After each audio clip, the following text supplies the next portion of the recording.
Baik, terima kasih Anda masih bersama kami. Saya kembali ke Pak Refrizal ini. Pak, memang tidak saat ini tidak ada mengarah ke pemakzulan begitu tuh. Apabila ada syarat-syarat yang dipenuhi, tetapi apakah bukan tidak mungkin dari Koalisi Merah Putih sendiri membuat itu menjadi mungkin begitu? Nggak bisa.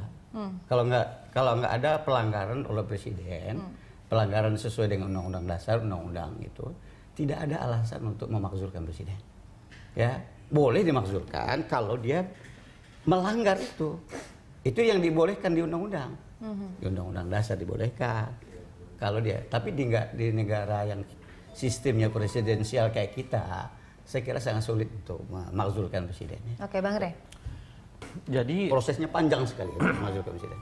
Kayaknya handphone ya Pak. Tetapi bukan tidak mungkin ya Pak ya? Pemakzulan itu ada dua faktor. Jadi ada faktor yang sangat penting itu.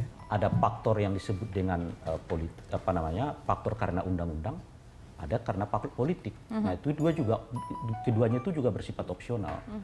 Jadi misalnya pemakzulan karena undang-undang kan tadi udah dijelaskan oleh Pak Refrizal. Misalnya melanggar undang-undang dasar, berganti kewarganegaraan, melakukan perbuatan tercela gitu. Itu otomatis. Jadi kalau itu dilakukan oleh presiden, sebetulnya melalui MPR itu hanya mekanisme administratif kira-kira begitu. Karena yang membuat presiden itu jatuh bukan karena DPR-nya, MPR-nya, tapi karena dia sendiri melanggar ketentuan yang dilanggar undang-undang. Tetapi secara politik? Tapi ada lagi mekanisme pelanggaran presiden, pemakzulan presiden karena urusan politik. Nah urusan politik ini bisa macam-macam tafsirnya dan hampir rata-rata presiden yang dijatuhkan di Indonesia itu karena urusan politik, bukan karena dia melanggar undang-undang. Soekarno jatuh karena urusan politik, Soeharto 98 jatuh juga karena keputusan politik, Gus Dur jatuh juga karena urusan politik.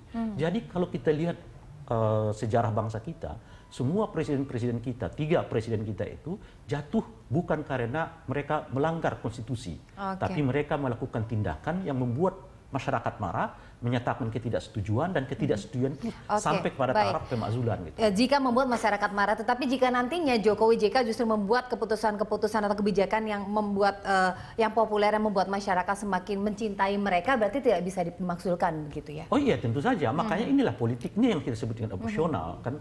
Persoalannya sekarang adalah apakah mungkin pada tingkat dibuat semacam skenario yang mengakibatkan pemerintahan Jokowi tidak efektif? Oh sangat mungkin. Dan caranya bagaimana? Bisa macam-macam, termasuk misalnya memotong anggaran dan sebagainya gitulah. Nah oleh karena itu muncullah keresahan di tengah masyarakat, dan keresahan di tengah masyarakat ini yang dipandang sebagai sikap politik yang menandakan bahwa Jokowi misalnya ya sudah mulai tidak diterima oleh masyarakat, ada sedikit banyak demo-demo kira-kira begitulah dan sebagainya. Oleh karena itu bisa masuk ke tingkat yang lebih tinggi. Tapi di luar itu juga ada persoalan-persoalan yang tidak melibatkan publik seperti kasus Bank Senturi. Bank Senturi itu kan sebetulnya tidak ada reaksi publik yang begitu luar biasa. Tetapi MPR melihat ada persoalan besar di sini. DPR saat itu melihat persoalan besar di sini. Dibuatlah pansusnya. Dan pansus itu kemudian membuat opsi 1, opsi 2, opsi 3 gitu. Yang diputuskan di rapat paripurna yang mengatakan bahwa Bank Senturi itu bermasalah. Cuma memang persoalannya partai-partai politik setuju untuk mengatakan stop sampai di sini. Tidak masuk ke hak menyatakan pendapat. Padahal sebetulnya dengan dibukanya opsi, seingat saya B atau C Pak ya, lupa saya, opsi C ya. Pendapat itu tidak semerta-merta ya. Ya tunggu dulu Pak. Jadi dengan dibukanya hak AA itu sebetulnya dengan sendirinya DPR sudah bisa mempergunakan menyatakan pendapat. Kalau sudah dengan bisa menyatakan pendapat sudah masuk ke proses impeachment. Kira-kira begitu. Tetapi kan DPR mengatakan tidak mau lakukan itu. Kita serahkan ini kembali ke persoalan hukum, biar KPK menyelidiki. Dengan begitu nanti akan kelihatan gitu. Nah sampai sekarang kan KPK tidak menyelesaikan. Jadi mau kita katakan mekanisme pemakzulan itu ada 2. Pertama yang melanggar konstitusi, yang kedua karena politik. Politik ini juga ada 2. Berasal dari reaksi publik yang begitu luas, tapi juga ada karena pembacaan anggota DPR di dalam DPR sendiri. Dan semua kasus ini pernah kita alami gitu, kecuali yang satu, bahwa presiden dimakzulkan karena melanggar undang-undang. Baik, dari segi sejarah yang berkali-kali itu presiden dimakzulkan karena alasan politis dan sebegitu kuatnya DPR begitu bisa menentukan bagaimana nanti nasib presiden ke depannya. Masih tetap pertanyaan saya Pak, bukan tidak mungkin ini Koalisi Merah Putih sudah menskenariokan begitu? Kalau skenario pasti tidak ada kalau skenario ya. Untuk saat ini? Saat ini ya, tidak ada. Untuk saat ini, oke. Skenario itu jelas tidak ada. Kita contoh misalnya pemakzulan Gus Dur.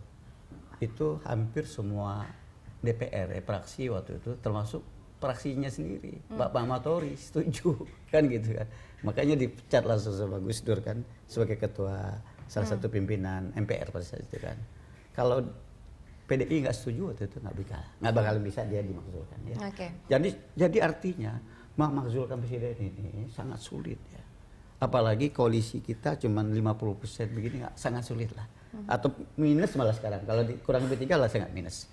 Ya sangat sulit untuk memakzulkan presiden. Makanya saya minta kepada Jokowi sebagai eksekutif bekerja aja secara maksimal. Baik urus bangsa dan negara. Tidak ada alasan untuk dia dimaksudkan. Oke, berarti janjinya saat ini. Oke, janjinya saat ini mensukseskan pelantikan sampai dengan mendukung begitu ya pemerintahan Jokowi JK begitu ya. Dan untuk saat ini belum ada skenario pemakzulan. Tetapi kita tunggu ya, Bang Rey. 5 tahun ke depan kita belum tahu. Gini ya, patah mendukung itu sesuai dengan fungsi saya sebagai anggota DPR. Ada 3 fungsi diberikan undang-undang dasar. Untuk mengawasi nanti ya? kalau nggak jalankan fungsi saya, nanti saya ditegur oleh masyarakat nanti. Baik. Kan masyarakat sesuai dengan sumpah jabatan saya memperjuangkan daerah. Baik. Itu sumpah jabatan. Oke, baik, kita tunggu ini bagaimana nanti peta dan skenario nanti dari Koalisi Merah Putih. Apakah seperti saat ini masih tidak ada? Iya, seindah janji yang sekarang atau nanti akan berubah karena tidak ada yang pasti dalam dunia politik. Begitu ya Pak Refrizal? Oke. Waktu kita sudah habis ya. Mas Refrizal, Bang Rey, terima kasih sudah bergabung bersama kami dan pemirsa tetap bersama kami di Jurnal Pagi karena kami masih memiliki sejumlah informasi menarik untuk Anda.